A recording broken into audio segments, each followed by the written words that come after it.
Aê, agora sim, agora sim. Fala pessoal, sejam todos muito bem-vindos a mais uma aula aqui de inglês técnico com foco em SST. O meu nome é Neto e hoje é a nossa aula de número 27, que não é bem uma live, né? Muitos de vocês que já me seguem aqui, já acompanham as aulas, sabem que nem sempre eu consigo, a internet não me ajuda, então nem sempre é possível estar ao vivo com vocês.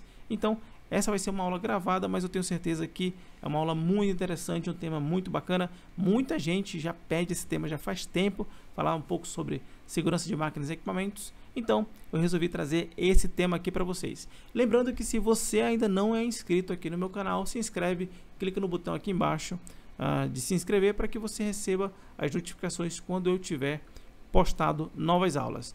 E um outro ponto bem interessante também é que esse material vai ser disponível lá no canal do Telegram. Então, se você ainda não faz parte do canal do Telegram, clica no link que está aqui na parte na descrição do vídeo e vai ter um convite para você entrar direto no canal do Telegram. E se você quiser ser notificado das novas aulas, dos novos materiais e algumas outras surpresas que estamos preparando para vocês, se inscreva também na minha lista de e-mail, que aí você vai ficar por dentro de tudo.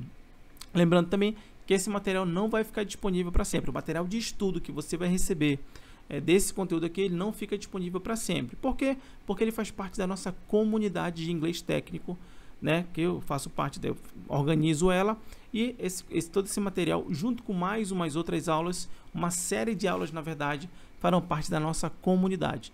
Então, se você tiver interesse em baixar esse material, baixe o quanto antes, porque ele sai do ar. Depois de 7 dias ele sai do ar lá no canal do Telegram. E aí só é possível ter acesso a esse material e ter acesso às outras aulas que os membros da nossa comunidade. Beleza? Então vamos começar. Sem mais delongas, eu vou, como ritual padrão, eu vou rodar um vídeo aqui. Nós vamos ter aquela primeira percepção daquele vídeo. Depois nós faremos um estudo de linha por linha. Tá? Então esse é um formato de estudo, uma técnica de estudo muito interessante, chamada de texto com áudio ou com vídeo, mas com um material que você possa entender mais ainda. E depois você consegue fazer um download tanto do texto quanto do áudio lá no nosso canal do Telegram. Beleza? Então vamos rodar aqui o vídeo. E aí, prestem bastante atenção, foco total agora nesse conteúdo para que você consiga perceber a maior parte do conteúdo aqui que o narrador for passar para você. Então vamos lá. Contact with machinery can cause serious and life-altering injuries. While there are many different solutions to a given issue, keep these 4 simple things in mind when assessing your safeguarding. 1. Consider all hazards associated with a given machine. For example, many people would agree that using a table saw could result in a serious cut or amputation. But there are other associated hazards, like splinters from handling the wood, hearing loss due to noise, slipping on sawdust, kickback if the material catches the blade, and airborne dust getting in the eyes. If you're looking for mechanical hazards, think MAC. MAC. Is there motion, is there access, and is there a consequence? If you have all 3, you need safeguarding to protect your workers. Contact with electrical components, chemical exposures, and ergonomic factors can be additional considerations for machine safety. 2. Use risk to guide your safeguarding decisions. Once you have identified hazards, you need to estimate the risk associated with those hazards. Each hazard will play a role in different tasks. For example, a machine operator will face different scenarios than a setup or maintenance staff. Once the task and hazard combinations are determined, a risk estimation can help you select risk reduction measures, which can include safeguarding. Bom, vocês perceberam, não sei se vocês perceberam, mas no começo do vídeo ele fala assim: keep these 4 simple things. Então ele dá meio que 4 steps sobre proteções de máquinas. Nessa aula de hoje, na nossa aula de número 27, eu vou falar sobre 2 desses passos, para a aula não ficar muito longa e vocês sempre terem um material mais conciso, mais enxuto, para que fique fácil de estudar. Então nós vamos dividir essa aula em 2 partes. Vai ter a parte número 1 e mais para frente a parte número 2, que eu vou mostrar o Step 3 e o Step 4. Beleza? Então a gente vai fazer 2 steps hoje e em outro dia eu faço os outros 2 steps. Lembrando que se você já estuda inglês com algum professor, só ajustar aqui. Se você já estuda inglês com algum professor em alguma escola de inglês ou by yourself, né, sozinho, você pode pegar esse material e estudar da forma como você quiser. Então eu estou te fornecendo aqui um conteúdo feito de um nativo para um nativo, então um conteúdo puro de inglês, um conteúdo de inglês focado na nossa área de saúde e segurança do trabalho, já corrigido, já curado. Então eu e minha equipe já olhamos esse material, já fizemos as correções, ajustamos os termos de acordo com a nossa realidade. Então ele é um material pronto para você estudar. E você pode estudar da forma como você quiser. Se você não estuda em nenhuma escola, com nenhum professor, nada, ou já estudava, mas agora não está estudando mais, você pode tanto estudar da forma como eu vou passar aqui para você, como se você entrar na nossa comunidade, quando abrir as inscrições, nós ensinamos a forma que nós entendemos, na nossa metodologia de estudo desse material. Então, fique à vontade para você estudar da forma como você quiser. Você pode estudar sozinho, numa outra escola, ou estudar com a gente. Fique à vontade. O importante é que você estude, aprenda, absorva. Eu vou pensar aqui, nós fazemos o estudo de linha por linha, como vocês estão vendo. Então eu vou pensar aqui todos os termos que eu acredito que seja interessante compartilhar com vocês, e aí vou explicar aqui na nossa aula, tá bom? Então anota, faz bastante anotação, pega bastante os insights, porque não é só um texto, aqui eu não vou ser só leitor de um texto, eu vou explicar, eu vou interpretar esse texto para que a gente consiga entender ele melhor, tá bom? Bom, então o autor começa assim: Contact with machinery can cause serious and life-altering injuries. Então, nós temos alguns pontos interessantes aqui. O primeiro deles é o próprio machinery, né? Aqui, ó. Ele começa falando aqui, ó. Deixa eu diminuir aqui. Machinery. Então, esse machinery, ele, lembrando que não é machinery, tá? Por quê? E por que eu estou falando lembrando? Porque quando você olha essa palavra aqui, é possível que, se você nunca viu essa palavra na vida, se você não tem um vocabulário tão extenso de inglês, isso acontece muito comigo com palavras novas e acontece com muitas pessoas. Eu vou dar até um outro exemplo, que é essa aqui, ó, só para mim não esquecer. Tá, se você não tem um acervo, um banco de dados aqui, mentalmente, quando você lê uma palavra dessa, você leu pela primeira vez essa palavra aqui, o seu cérebro ele vai buscar, imagina que tivesse um cesto cheio de palavras dentro da sua cabeça. E o seu cérebro vai lá, estica o bração dele, ele procura, ele vai dar uma olhada lá, qual que é a palavra que mais se aproxima, mais associada a essa palavra aqui. Então, quando você olha assim, essa, né, é machinery. Então, é possível que você leia ela como machinery. Por quê? Porque na sua cabeça existe uma palavra chamada maquinário. Você já conhece essa palavra? Você é da área de SST, então você conhece essa palavra. Maquinário é um conjunto de máquinas. Então é possível que, se for a primeira vez que você lê essa palavra, você leia machinery. E tá tudo bem. Não é que não tá certo, mas tá tudo bem. Por quê? Porque você não tem um acervo. Então agora eu estou te explicando qual é a pronúncia dessa palavra, que é machinery. Se eu fosse fazer uma transcrição fonética para ficar mais próxima do nosso alfabeto, eu poderia escrever assim, ó, machinery. E aí percebe que esse Rzinho no final ele tem um ri, machinery, tá bom? A mesma coisa acontece com essa palavra aqui.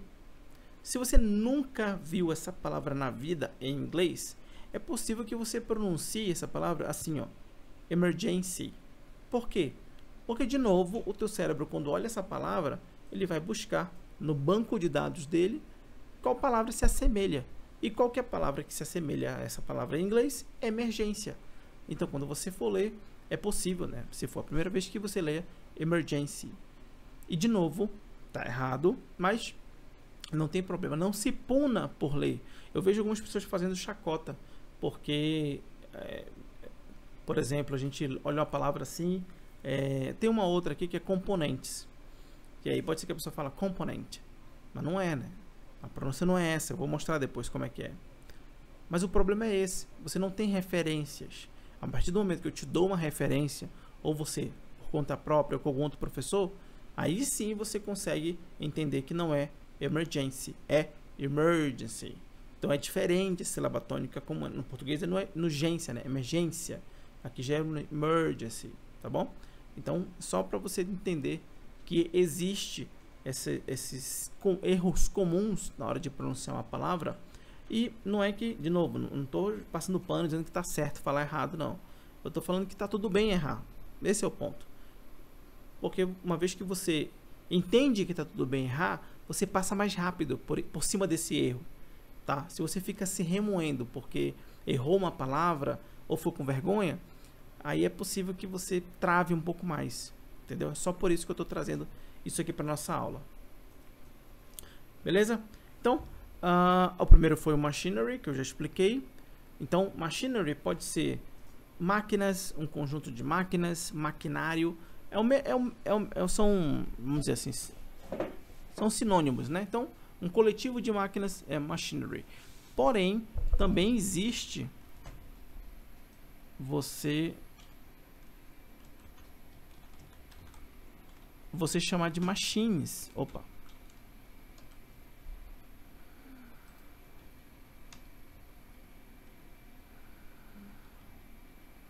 É a mesma coisa, também são máquinas, tá? Então você vai ver as duas formas de se referirem a um conjunto de máquinas, a um coletivo de máquinas. Beleza? Bom, o life altering, que é esse aqui, ó, essa palavra aqui, ó, ela significa algo que muda a vida. Então, ela tanto pode significar mudanças de vida, alterações de vida, qualquer coisa que muda a vida. Então, o contato com máquinas pode causar lesões graves e que causam mudanças de vida, né? Então, tem esse life altering, tem esse significado. Bom, e depois ele fala o seguinte: while there are many different solutions to a given issue, embora existam muitas soluções para um determinado problema. Esse given issue, esse given, ele é o particípio passado do verbo give, tá? Então, só diminuir um pouquinho aqui a letra. Então, given, ele é o particípio passado, né? PP, do verbo to give. Beleza? Que é dar ou determinar, dependendo do contexto. Tá? Issue quer dizer problema, esse issue aqui. Tá? Bom, o particípio passado é equivalente no português às palavras terminadas em ado, ido, ido, tipo caminhado, corrido. Então, ado, ido, edo, tá? Partido. O particípio passado ele se equipara a isso no português, só para vocês entenderem. Beleza? E ele tem o sentido de dar, né? Mas ele também tem o sentido de determinar. Então, given issue, determinado problema. Tá bom? E depois ele fala o seguinte. Aqui, essa frase aqui, ó. Keep these four simple things in mind when assessing your safeguarding. Uma coisa que eu não expliquei logo no começo da nossa aula é que esse safeguarding, ele geralmente vocês vão encontrar uma tradução para salvaguarda. Então, esse safeguarding. E outra coisa, ele não é safeguarding, tá? Não é como em português, né? Guarda. É guarding. Então, safeguarding, tá? Apesar dele ter essa tradução como salvaguarda, a gente não usa ela no nosso dia a dia. Na verdade, eu pouquíssimas vezes ouvi essa palavra em português. Ela significa proteção. Então, keep these four simple things in mind when assessing your safeguarding. Mantenha essas quatro coisas simples em mente, que são esses four steps, né, esses 4 passos, quando avaliar a sua proteção. Então, safeguarding, proteção. E depois ele fala o seguinte. Lembrando que esse assessing, ele vem do verbo to assess, que é avaliar, acessar. Não, minto, avaliar. Não tem access, é acessar. A cilada do falso cognado. To assess é acessar. O assessing é o ato, né, a ação de avaliar. Beleza? Eu falei acessar? É avaliar. To assess é avaliar, tá? Estou confundindo com access. Mantenha essas 4 coisas simples em mente quando avaliar a sua proteção. E aí ele fala o seguinte: 1. consider all hazards associated with a given machine. Tá? Então, número 1, considere todos os perigos associados a uma determinada máquina. Beleza? For example, many people would agree that using a table saw could result in a serious cut or amputation. Então, for example, many people would agree that using a table saw could result in a serious cut or amputation. Aqui tem algumas coisas também interessantes. A primeira delas é esse saw, que table saw é uma serra de bancada, mas também o saw é o passado do verbo see. Então aqui, ó, see, saw. Então ver é o presente, saw é o passado, beleza? E o particípio passado, lembra do a, do é, do ido, é o sim. Tá? Só para você saber aqui que só tem esses dois sentidos, tanto quer dizer madeira, pode ser serragem. Eu vou mostrar também aqui um sawdust também, e na verdade madeira que eu digo nesse caso aqui é serra, né? É que o sawdust pode ser serragem, mas table saw só é serra em inglês. Só a palavra só a palavra só, né? A palavra isolada ela quer dizer serra. E só que no caso ela também tem o sentido de olhar, né? No caso aqui seria o passado do verbo ser. E aí tem duas coisas interessantes, que é o seguinte, são as reduções. Eu já falei ela em várias aulas, mas eu sempre que consigo encontrar exemplos desses nas nossas aulas, eu acho legal compartilhar isso com vocês. A primeira delas é essa aqui, ó. In a serious. Ele não vai dizer in a serious, ele vai dizer in a serious. In a serious. Percebam isso na hora que vocês forem ouvir o áudio. Escutem com fone de ouvido, escutem sem fazer outras coisas, principalmente esses pontos que eu estou trazendo aqui, que é para você aumentar a sua percepção do listening. Seu listening tem que estar mais apurado, aí você consegue entender melhor. A segunda redução é essa aqui, ó. Ele não vai dizer or amputation, ele não vai dar esse espaço, ele vai dizer or amputation, tá? Como se ele estivesse conectando o R do or com N, no caso esse A aqui, ó. É como se fosse isso aqui, ó. Aqui ele pega tudo no cursor, mas é como... Opa, quando passa aqui ele pega... Aqui, ó. É como se ele pegasse or amputation. Então, in a serious. Lembra do Coringa? Ele fala assim, why so serious? Não é não é serious, é us. In a serious, e depois or amputation, ele fala or amputation. Beleza? Tem mais alguma coisa aqui? Não, vamos lá. E depois ele fala o seguinte, but there are other associated hazards like splinters from handling the wood. Então, but there are, né? Mas há outros perigos associados, como lascas do manuseio de madeiras. Esse splinters, ele tanto pode ser lascas quanto farpas, é a mesma coisa, beleza? Então, mas há outros perigos associados, como lascas do manuseio de madeiras. Um outro ponto interessante é que esse associado, ele vai ter duas formas de pronunciar. Ele tanto pode ser pronunciado associated, como ele pode ser pronunciado associated, tá? She. Tanto se quanto she. Aqui nesse vídeo vocês vão escutar se, mas eu já escutei muito associated. Então, but there are other associated hazards like splinters from handling the wood. Então, mas há outros perigos associados como lascas ou farpas do manuseio de madeiras. Então, e aí depois ele fala assim, hearing loss due to noise, tá? Hearing loss due to noise, sleeping on a sawdust. Lembra do que eu falei do saw lá em cima, que é o blade, né? A serra. Então, perda auditiva devido ao ruído, escorregões em serragem. Sawdust pode ser serragem quanto pode ser, é a mesma coisa, tá?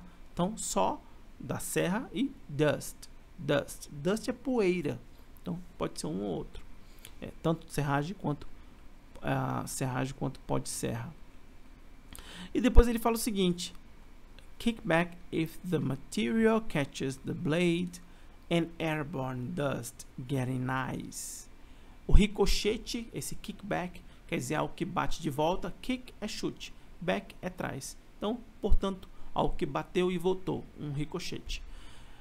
Ricochete, se o material é atingido por uma lâmina, the blade, no caso, e o pó transportado pelo ar entrando nos olhos.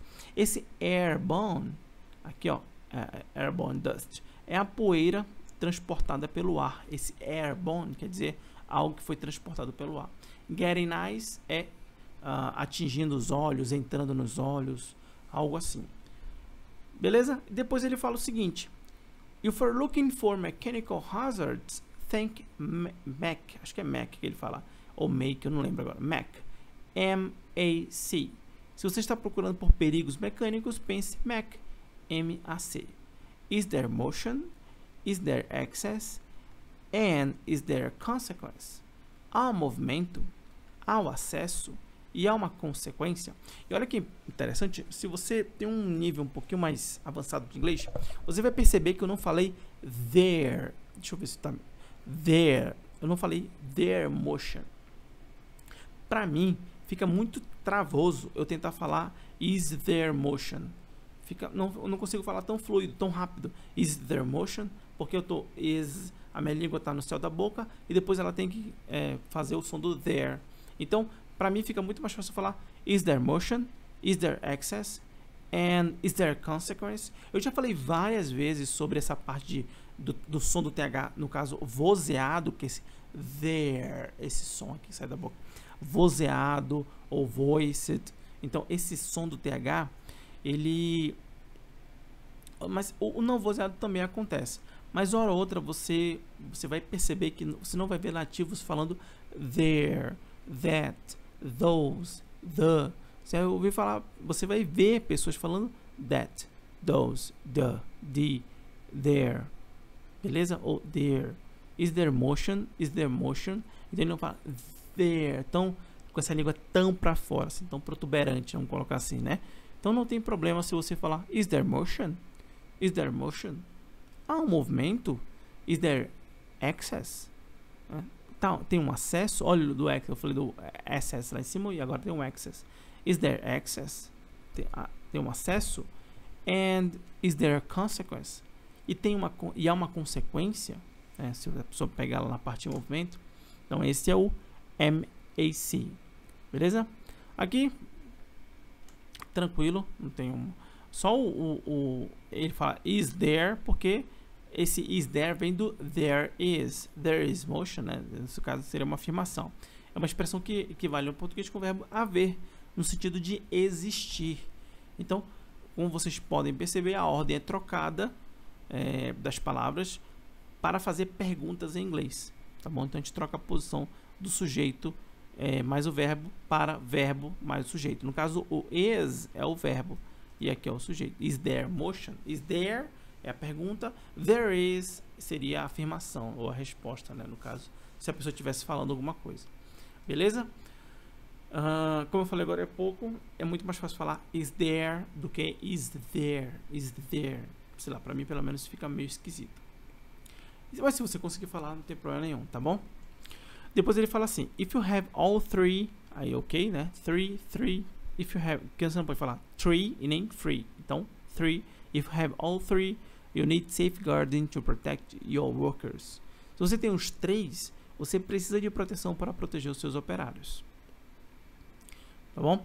E depois ele fala o seguinte: contact with electrical components. Lembra do que eu falei do emergency e do machinery? Aqui nós temos uma outra palavrinha, que são os componentes, que geralmente as pessoas erram. Elas falam como é que é? Components, porque vem do componentes, mas na verdade é components. Agora, eu não sei se na pronúncia britânica ela é components, porque, por exemplo, a bota de composite, o composite no inglês americano é composite, mas no inglês britânico é composite, tá? Então, Também é bom dar uma pesquisada aí se tem a diferença entre os dois. Mas no inglês americano, que é o que nós estamos vendo aqui, que é o que geralmente eu trago aqui para vocês, é components. Components. Então, contact with electrical components, chemical exposure and ergonomic factors. Contato com componentes elétricos, exposições a químicos e fatores ergonômicos. E depois ele fala can be additional consideration for machine safety. Podem ser considerações adicionais para a segurança de máquinas. E depois ele fala assim: 2. Use risk to guide your safeguarding decisions. 2. Use o risco para guiar as suas decisões em proteção. Então, use risk to guide your safeguarding decisions. É claro que na hora que você for ouvir o áudio, novamente o vídeo, você vê que ele está falando mais fluido, né? Aqui eu estou falando mais pausado, mecanizado, para dar ênfase na pronúncia de algumas palavras. Beleza? Então, guide, guiar. 2. Use o risco para guiar as suas decisões em proteção. E aí ele fala assim: once you have identified hazards, uma vez que você identificou os perigos, lembrando que o identified, identificado, ele pode ser pronunciado identify or identify, tá bom? As duas formas estão corretas. You need to estimate the risk associated with those hazards. Você precisa estimar os riscos associados àqueles perigos. Each hazard will play a role in different tasks. Cada perigo desempenhará um papel em diferentes tarefas. Esse role, ele tem um significado de papel, mas no sentido de função, tá bom? Tem esse sentido de função. E tasks é tarefas. Por exemplo, tarefas repetitivas, repetitive tasks. Lembra das tarefas na ergonomia, tarefa repetitiva? Repetitive tasks. Depois ele fala assim: for example, a machine operator will face different scenarios. Por exemplo, um operador de máquinas, ele lidará com cenários diferentes. Esse face, apesar de face significar face, também significa enfrentar, algo que você tem que encarar de frente. Then a setup or maintenance staff, do que as equipes de configuração ou ajustes e manutenção. Esse setup ou setup são as configurações da máquina. Então, geralmente quem faz são os ajustadores, manutentores, tá? Mas não um operador, né? Tipo uma CNC e tal. Quem faz geralmente é uma equipe, é um staff, uma equipe de manutenção. Beleza? Depois nós temos then a setup e tal. Once the task and hazard combinations are determined, uma vez que a tarefa e as combinações de perigo são determinadas, tá bom?